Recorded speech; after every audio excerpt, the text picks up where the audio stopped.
Ok, salut tout le monde. Aujourd'hui, on va parler de comment mieux gérer son salaire. Du moins, je vais vous expliquer comment moi je gère mon salaire. Comment il est préférable de gérer son salaire si vous voulez augmenter votre épargne, si vous voulez amener à bien un de vos projets.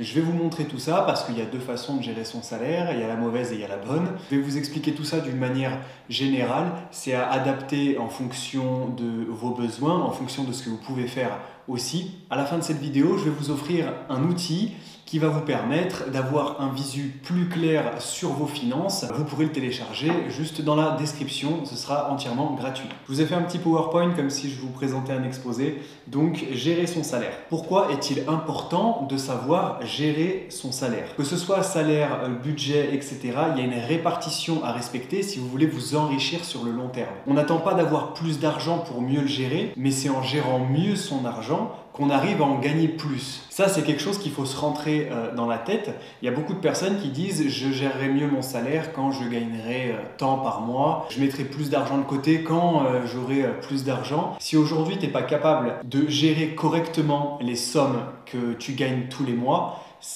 n'attends pas dans le futur de gagner plus d'argent parce que potentiellement, ça n'arrivera pas. C'est aujourd'hui, en gérant correctement l'argent que tu rentres, ce que tu dépenses, ce que tu investis, ce que tu épargnes, que tu vas augmenter tes revenus et que tu gagneras plus d'argent par la suite. Si aujourd'hui tu gagnes 1300, 1500 euros et que tu fais de la merde avec, si demain tu gagnes 2000, 3000, 4000 euros, tu feras de la merde avec. Donc ça, il faut se le mettre en tête. Apprends aujourd'hui à gérer correctement l'argent qui rentre chez toi et plus tard, quand tu gagneras plus d'argent, tu auras acquis ces bonnes habitudes et tu pourras répliquer ça avec plus d'argent. Il y a deux exemples. Comment la majorité gère son salaire, donc comment la plupart des personnes aujourd'hui vont gérer leur salaire, et deux, la bonne façon de gérer son salaire. C'est des grandes lignes que je t'expose, après toi c'est à adapter, mais d'une manière générale, c'est de cette façon-là que tu arriveras à mieux gérer ton salaire. Donc, dans quel camp vous êtes? L'exemple numéro 1, comment la majorité des personnes vont gérer leur salaire. Dès que le salaire tombe, super mon salaire, on tape les sorties, les restos, on fait des crédits conso, on achète des passifs, des choses dont on n'a pas besoin. Et en numéro 2, une fois qu'on a bien flingué tout son salaire et qu'on est le 5 du mois, là on a le loyer, les assurances, les crédits qui tombent et c'est à ce moment-là que ça commence à devenir la galère. Bien évidemment, l'épargne, on ne sait pas ce que c'est que l'épargne et c'est de cette manière-là que la fin du mois, elle arrive le 10. Bien sûr que c'est tentant, dès qu'on a le salaire qui rentre, de vouloir dépenser, de vouloir acheter. Mais retenez bien une chose, c'est que la plupart des choses dans lesquelles vous allez dépenser quand vous ne faites pas attention à votre salaire, ça va être des passifs. Donc des choses qui vous coûtent de l'argent et qui ne vous en rapportent pas. Donc voilà, principalement après, quand le loyer tombe, ça vous met dans le rouge, vous avez les assurances et les crédits parce que potentiellement vous avez fait des crédits conso pour payer des choses auxquelles vous n'avez absolument pas besoin. Comme un téléphone par exemple à crédit, une télé à crédit, un canapé à crédit, peu importe tout ça, si vous n'avez pas les moyens d'acheter et que ce n'est pas indispensable, on n'achète pas. Peut-être qu'aujourd'hui, il y a certaines personnes, c'est un fort besoin, elles ont vraiment besoin d'une nouvelle télé à la maison, mais c'est des choses qui, à part vous mettre encore plus dans la merde, ça va rien changer à votre quotidien. Avoir une plus grande télé, ça vous apportera un plus grand confort. Une fois que vous l'avez à la maison et que vous êtes endetté de 2000 euros, au bout de 2 semaines, cette télé, elle ne change plus grand chose en termes de plaisir pour vous. Vous y êtes habitué et vous attendez qu'une chose, c'est rembourser votre crédit parce que vous vous êtes foutu dans la merde et potentiellement de penser déjà à un deuxième achat à crédit. Ça, c'est à bannir de vos habitudes. Si vous avez l'habitude de le faire, bien évidemment. L'exemple numéro 2. Normalement, la bonne façon de gérer son salaire, c'est que quand le salaire tombe, la première chose à faire, c'est de vous payer en premier. Comment on se paye en premier? Avec de l'épargne. L'épargne, c'est 10 à 15% minimum. C'est épargner 10 à 15% minimum de votre salaire. Ça, c'est le strict minimum syndical que vous êtes censé faire. Des investissements ou l'achat d'actifs. Donc, l'épargne, c'est une bonne chose. Si par exemple, vous avez un investissement immobilier à faire dans les prochains mois, montrez à votre banquier que vous êtes en capacité d'épargner, que vous avez ces bonnes habitudes et que vous savez le faire. Si vous n'avez pas de gros projets immobiliers ou autres, vous pouvez investir votre argent, que ce soit en bourse, dans les crypto-monnaies. Tout ça, c'est de l'achat d'actifs. C'est quoi l'achat d'actifs? C'est le contraire d'un passif. Vous allez acheter une chose, un véhicule d'investissement qui va vous rapporter de l'argent. des actions en bourse par exemple qui versent des dividendes, ou alors investir dans un ETF qui va avoir une croissance moyenne peut-être de 10% par an, ce qui est les performances moyennes de la bourse actuellement. Ça peut être investir dans des crypto-monnaies, les mettre en staking pour recevoir des intérêts. Tout ça, c'est de l'achat d'actifs, donc vous posez de l'argent quelque part qui n'est pas une dépense, vous investissez cet argent et l'argent qui est investi à cet endroit-là va vous ramener tous les jours, tous les mois, toutes les semaines, des petites graines qui sont des petits intérêts composés qui, au fur et à mesure du temps, ça va vous permettre de faire grandir et grossir votre patrimoine. Ça, c'est de l'achat d'actifs. En deuxième, il y a les charges fixes. Une fois que vous vous êtes payé, vous en premier, là, il y a les charges fixes. Donc le loyer, les assurances, les crédits, tout ce qui est fixe. Normalement, il vous reste assez d'argent puisque vous n'avez pas dépensé dans n'importe quoi en début de mois.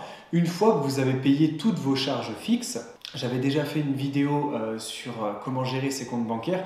Le mieux, c'est que quand vous touchez votre salaire, il y a votre compte courant, vous avez vos charges fixes, ça vous n'y touchez pas. Vous ouvrez un deuxième compte où vous allez verser de l'argent dessus qui va vous servir à vous faire plaisir ou à investir. Mais au moins, votre compte courant, il est stable, il ne bouge pas. Il y a toujours la même somme d'argent qui est dessus. Vos charges fixes s'enlèvent et quand le mois prochain, votre salaire retombe, on retourne au même niveau et ça ne fluctue jamais, vous n'êtes jamais dans le rouge à ce niveau-là. D'ailleurs, c'est une des meilleures façons de montrer à votre banquier que vous savez gérer votre argent. Donc une fois que vous avez payé charges fixes, tout ça, vous avez en 3 et uniquement en numéro 3, le plaisir, les restos, les sorties et des petits passifs. Du moins, ce que j'entends par petits passifs, c'est acheter des choses qui ne vont pas vous rapporter de l'argent, vous vous faites plaisir avec, que ce ne soit pas dans l'excès. Quand vous n'avez pas les moyens d'acheter quelque chose qui ne vous rapportera pas d'argent, ne l'achetez pas. C'est le meilleur moyen de s'endetter et de perdre de l'argent sur le long terme. Et après, c'est des mauvaises habitudes que vous allez garder. Il va se passer 5, 10, 15 ans et vous allez voir, vous êtes toujours dans le rouge H24 et vous n'arrivez pas à gagner plus d'argent ou à épargner plus. Donc voilà, en 1, l'épargne, en 2, on paye ses charges fixes et uniquement en 3, c'est là qu'on se fait plaisir, pas avant. En 3, on se fait plaisir. Ok ? Ce que vous devez appliquer dans votre vie maintenant, dès aujourd'hui, si vous voulez améliorer votre situation financière, et ça, vous pouvez y appliquer dès aujourd'hui dans votre vie. En numéro 1, 50% de vos revenus pour vos besoins fixes. Normalement, toutes vos charges fixes ne sont pas censés excéder 50% de vos revenus. Donc ça, après, vous faites vos calculs. Vous gagnez 1 500 €, vous calculez 50% de 1 500 €, ça fait que vos charges fixes ne doivent pas dépasser les 50%. En numéro 2, 20% de vos revenus pour votre épargne. Donc avant, je vous ai marqué 10-15%. Si vous pouvez aller à 20% pour votre épargne ou pour vos investissements, c'est le top, mais grand minimum, 10-15% grand minimum d'épargne. Et 30% de vos revenus pour vos envies. Donc pareil, vous allez calculer ça en fonction de ce que vous gagnez tous les mois. 30% pour vous faire plaisir. Si vous êtes au SMIC, ça fait quand même, je sais pas, ça fait une petite somme, je suis mauvais en calcul. Si vous êtes au SMIC, vous calculez 30%. Si vous gagnez 2 000 € par mois, vous calculez 30%. Et tout ce qui est vos revenus pour vos envies, vos plaisirs, les restaurants, les sorties avec les amis, ça ne doit pas dépasser 30%. Là, comme ça, on dirait que ça paraît simple. Faites les calculs, vous allez voir sûrement qu'il y a certains endroits où vous êtes dans le déséquilibre. En numéro 2, bon, c'est aussi en numéro 1, bref, mon PowerPoint a merdé. Appliquez cette règle même avec un petit salaire. Essayez de le faire, mais n'essayez pas de le faire, faites-le. Même avec un petit salaire, essayez d'avoir cette discipline. Je sais qu'il y en a qui vont se dire « Ouais, mais moi, si je fais ça, je ne peux plus me faire plaisir. » Ouais, mais si tu n'as pas les moyens de te faire plaisir, te fais pas plaisir. Puisqu'en continuant dans cette lancée, tu ne te feras jamais plaisir plus puisque tu seras H24 dans le rouge. Donc, essaye d'appliquer cette règle avec un petit salaire. Tu verras que sur la longue, ça va permettre d'ancrer des bonnes habitudes que tu pourras répliquer après puisque tu mettras plus d'argent de côté ou je sais pas, tu demanderas une augmentation à ton patron, tu chercheras à gagner plus d'argent, on verra ça après. En numéro 3, si vous n'arrivez pas à mettre en place cette règle dans votre vie, il y a de fortes chances que vous viviez au-dessus de vos moyens. Et ça, c'est le cas pour 80% des Français. On vit tous au-dessus de nos moyens. Moi aussi, je l'ai fait. J'avais pris un appartement qui était beaucoup trop cher pour moi. Je dépensais dans des habits ou dans de la bouffe à l'extérieur. Je vivais comme si j'avais les moyens de manger au restaurant tous les jours. Parce qu'on a envie de se faire plaisir, parce que ça ne nous dérange pas, parce qu'être dans le rouge, bah, on s'en fout. Principalement, si vos revenus, vos charges fixes dépassent les 50%, c'est que vous vivez au-dessus de vos moyens. En numéro 4, effectuez vos investissements en début de mois et pas à la fin du mois. Payez-vous en premier, c'est ce que je vous expliquais. C'est en début du mois qu'il faut investir son argent. Puisque quand votre salaire tombe, vous avez les moyens d'investir.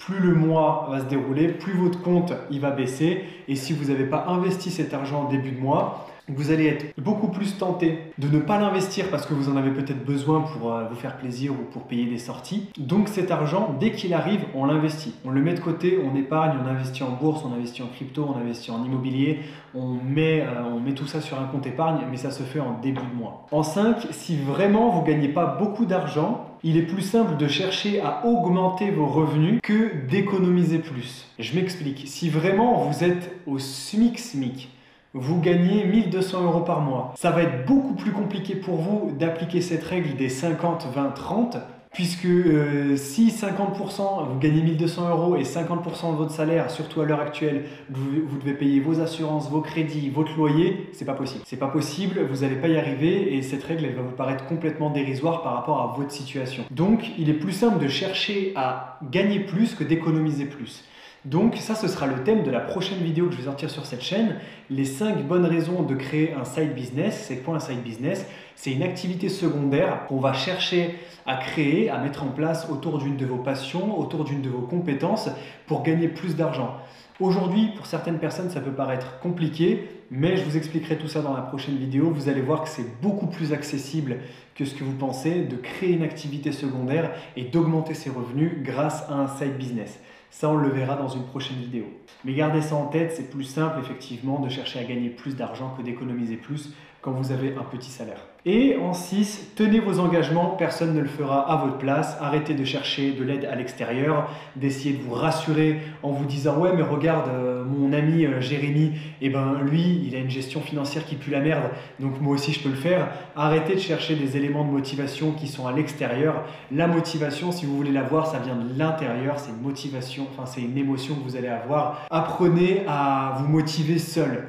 Ne cherchez pas des excuses à l'extérieur en vous disant un tel le fait, donc écoute, moi aussi, puis si je ne sais pas gérer mon salaire, c'est pas grave parce que j'ai 4-5 potes qui ne savent pas le faire aussi. Non, montre l'exemple, fais-le ou change d'amis, je ne sais pas, tu vois, trouve une solution, mais arrête de chercher des excuses à l'extérieur. Si aujourd'hui, en plus on est en début d'année, les bonnes résolutions, ça, tu mets à la poubelle, ne prends pas de bonnes résolutions, fixe-toi des objectifs. Tu dis tiens, tu apprends à te fixer des objectifs, j'ai déjà fait des vidéos là-dessus, ou sur mon Instagram, il y a des vidéos aussi là-dessus, mais arrête d'aller chercher de la motivation à l'extérieur ou de trouver des excuses. Donc voilà, c'était tout du coup pour comment gérer son salaire.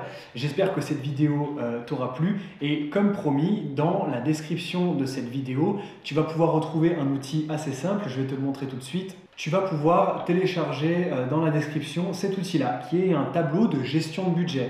Donc ça te permet à l'année, comme ça au moins tu auras un visu clair du début à la fin de l'année. Profites-en pour le télécharger parce qu'on est en janvier, donc en janvier c'est le bon moment pour commencer à planifier ton année en ce qui concerne tes finances. Donc tu vois, dans la première case en vert, tu as tes revenus. Donc là tout ça, tu peux y modifier, tu peux y changer. Tu peux écrire autre chose, tu fais ce que tu veux, mais tu marques tous tes revenus d'argent. Donc imaginons aujourd'hui salaire, tu gagnes 1 200 €, tu vois tout de suite ça va s'inscrire ici et à la fin tu as ton reste total qui va diminuer au fur et à mesure que toi tu vas rentrer tes charges fixes. Ton loyer, tu payes 500 € de loyer par mois, tu rentres tes crédits, combien tu payes, tes impôts, ton essence, ton eau, ton électricité. Toutes tes charges fixes se trouvent dans les dépenses en rouge. Ça, c'est ton reste après les charges fixes, là 700 €. Et là, c'est les dépenses variables. C'est ce sur quoi tu as le contrôle. Tu peux aller faire des courses, mais peut-être ne pas acheter les mêmes produits que d'habitude, donc qui va te permettre de mettre plus d'argent de côté. Tout ça, c'est tes dépenses variables. Et je te remets une bêtise, ici, on va mettre en dépenses variables 350 €. Tu gères comme tu veux, tu modifies comme tu veux. Bien évidemment, j'ai mis une petite case investissement, tu la mets là, tu la mets ailleurs, ou tu la mets en dépenses fixes, puisque c'est quelque chose que tu dois faire tous les mois. Tu la mets en dépenses fixes. Après, tu vois qu'à la fin, il te reste 350 €. Et ces 350 € là, normalement, c'est pour te faire plaisir. Et donc, tu vois, à la fin de l'année, au fur et à mesure que tu vas remplir ton salaire, que tu vas remplir toutes les cases, tu vois, là, par exemple, si je rajoute qu'on a dépensé 500 € en plus, on voit que tu es dans le rouge. Et tu vas voir tous les mois ici dans lesquels tu as été dans le vert ou dans le rouge, et ça te permet à la fin de l'année de faire un bilan et voir ce que tu pourrais améliorer. Donc voilà, ce tableau-là, il est disponible en téléchargement, donc gratuitement dans la description. Je te laisse aller le télécharger, commence à faire ta petite planification pour ton budget de l'année. Et puis moi, je te dis à la prochaine, on se retrouve dans une prochaine vidéo. C'est ciao!